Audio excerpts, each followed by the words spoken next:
Hi, welcome to Worcester's Cultural Buzz. If there's one thing Worcester has an abundance of, it's history. We walk by it every day. Monuments, landmarks, even a house in your neighborhood. They were all most likely built over 100 years ago. When we combine our history with our culture, we see an array of progression in our city. This progression is our identity, and that's what makes us unique.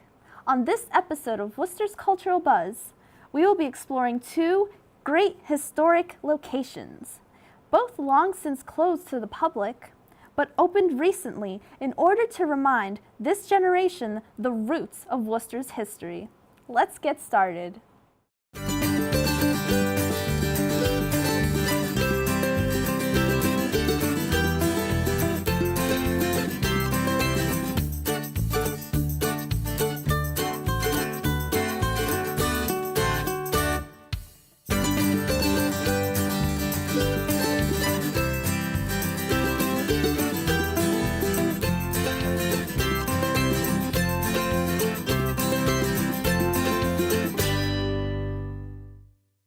Hi, I'm Stephanie Castano, and today we're going to be entering the Worcester Memorial Auditorium.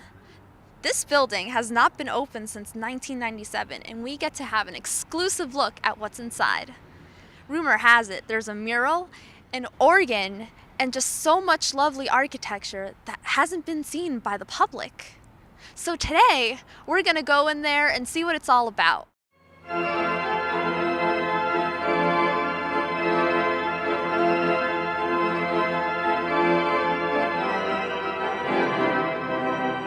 This is a four-manual Kimble pipe organ installed here in the auditorium in 1933.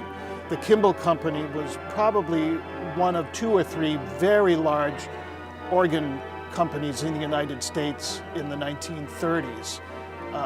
This particular instrument has never been altered in the entire time that it's been here, and it's a very large instrument. It's about 136 ranks, which means that's a lot of pipes, somewhere just under, I think, 7,000 pipes located in the chambers on either side of the stage. Pipe organs have lots of leather parts, and they have bellows, just like the bellows that you see that you start fire with. Well, the pipes sit on wooden boxes, and there's two layers to the box, and in between is all this leather that when the organ is off, it's down and collapsed. When the organ comes on, it raises up, and it's all great big sections of leather.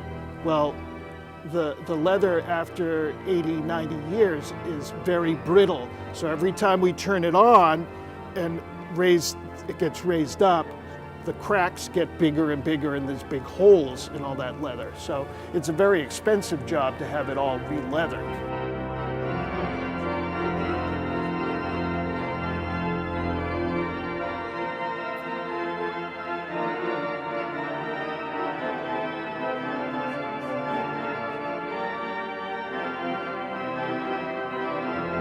Each manual, which is what you call a keyboard on an organ, is coordinated with a section of pipes. This manual is dealing with the pipes here, the stops here rather, and this manual deals with these.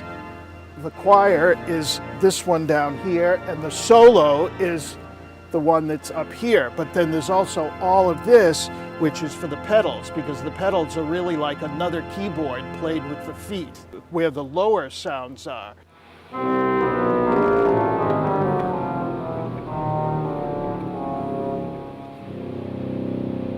They're low. But there are devices on here so that you can then couple all of this together in any way you want. You can couple stops from the swell down to the pedal, and from the choir. All of the different divisions can be coupled to each other, so it makes for a lot of versatility.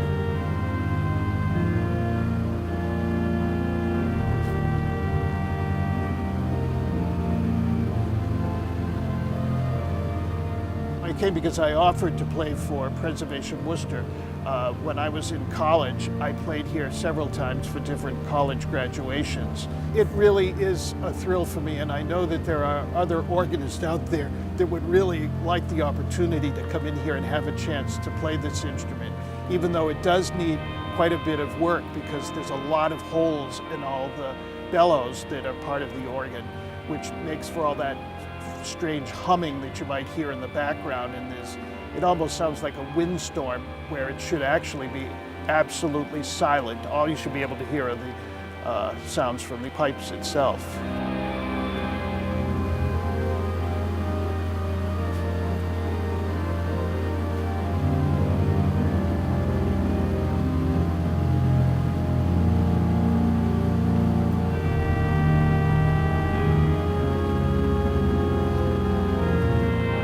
This building has been of concern to Preservation Worcester over a number of years. We focus on the most endangered buildings in the city through our most endangered efforts, and this is one of the buildings. It's significant because of its architecture, because of its history, because it's a memorial to people that served our country in war, and also because it has a large social and cultural connection.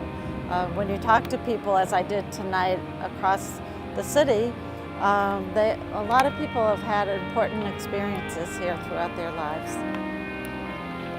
You'll see Art Deco elements in the sculpture, in the light fixtures, the doors, the rails, the paintings. It's all throughout the building. Historically, it's a monument to people that served our country. It's also because of the culture, because so many different events have been held here. The Rolling Stones played here, Holy Cross played basketball here, there have been circuses in here, the Worcester Music Festival, the Three Stooges, all sorts of different things have happened here, so people have a connection to it. The building was designed by Lucius Briggs. He was one of Worcester's most prominent architects.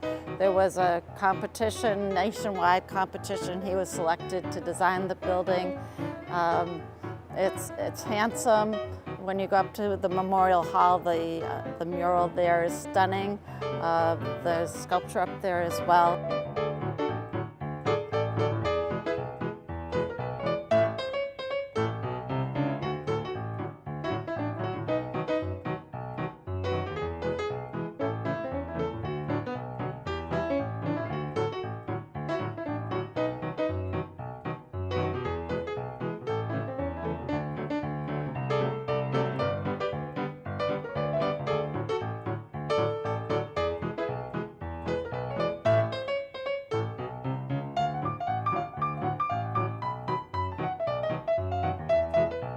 It's really significant architecturally and prominent in its location at Lincoln Square.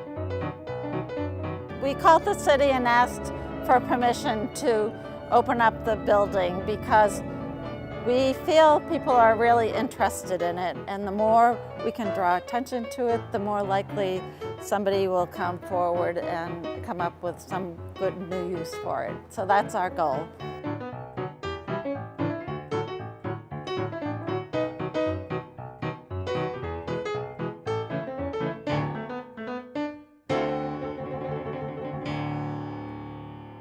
Around the same time period that the Worcester Memorial Auditorium was built, the Bancroft Tower was built as well. This Romanesque structure stands on one of Worcester's 7 hills. Rarely open to the public, we were able to explore the inside and outside of its history and learn what it means to the community of Worcester.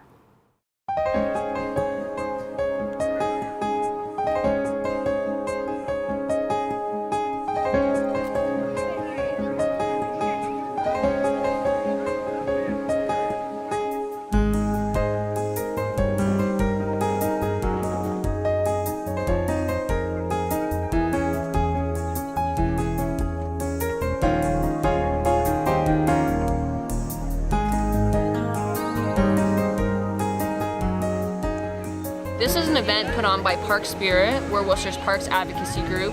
and we collaborated with Preservation Worcester, which is the local preservation nonprofit. They provide docents here to provide more people about the historical information. Also, the Historical Museum helped with our posters, and of course the City of Worcester allowing us to do this. Bancroft Tower was built in 1900 by Stephen Salisbury III. He built this as a memorial to his dad's best friend, George Bancroft, who was a Worcester guy who went on to become Secretary of the Navy. He was ambassador to a number of places in Europe. But yeah, so this is a cool aspect of Worcester's history that kind of brings it all back to life because it's still standing today, fortunately.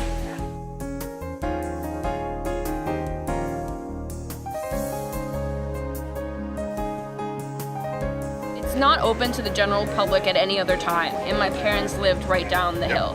So I would always walk up here with a dog, and I was so mad, like, why can't we go in there? I just want to go in there. And just working with the group, we figured, let's just open it so everyone can go in. So for me, it just represents what's possible for anyone. If you want something to be opened, if you want something to be celebrated, you can make it happen.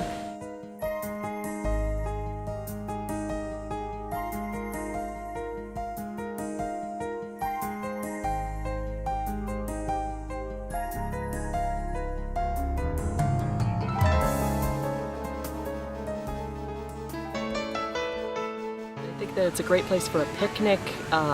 It feels like an oasis in the city. It's lovely. You know, I wouldn't have come if I hadn't known that I could have come in today and gone in, but I'm really glad I came. I would come back. What makes it special is that it gives people the opportunity to see their city laid out from no other perspective. It's honestly the best view of Worcester. You can probably see your house from here. And the colors of the city and the history that this represents just makes it a really special place. And I think it's important that it's open for everyone to take in if they want to. It's the kind of thing you wouldn't see anywhere else in the country. It's what makes living in New England so special, that you turn around the corner and there's a new piece of history you never explored before. It makes me feel grounded. It makes me feel like a New Englander that I am. It makes me feel curious. It makes me feel more like I want to explore the history of the area. You know, we live about an hour away. It makes me want to see what else I can see in Worcester.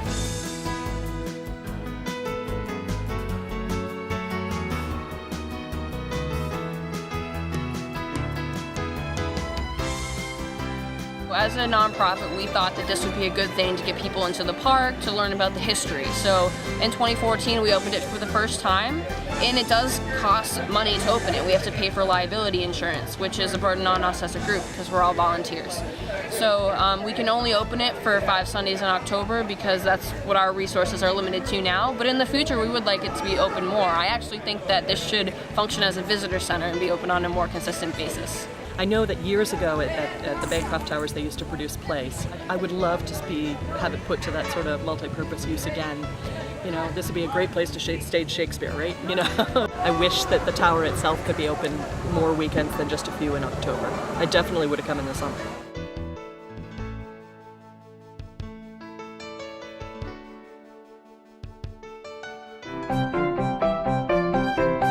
When you get to see the commitment that people had at different times and different periods to beautifying their area, well, I think that culture and history are intermingled.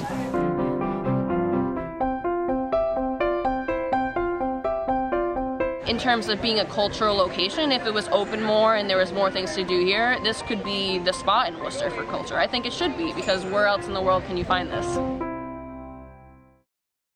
It's difficult to walk through downtown Worcester without noticing these majestic yet abandoned buildings. Think of the generations before you that got to witness these same sights. These buildings were once places where people met up, places where cultural happenings once took place. The city is currently looking for patrons and different ways to utilize these locations and incorporate Worcester's history with the present. If done successfully, who knows? There might be another historic venue in Worcester open to the public for cultural happenings. History helps shape our culture. Thanks for watching another episode of Worcester's Cultural Buzz. This is Stephanie Castano, hoping you keep up the buzz.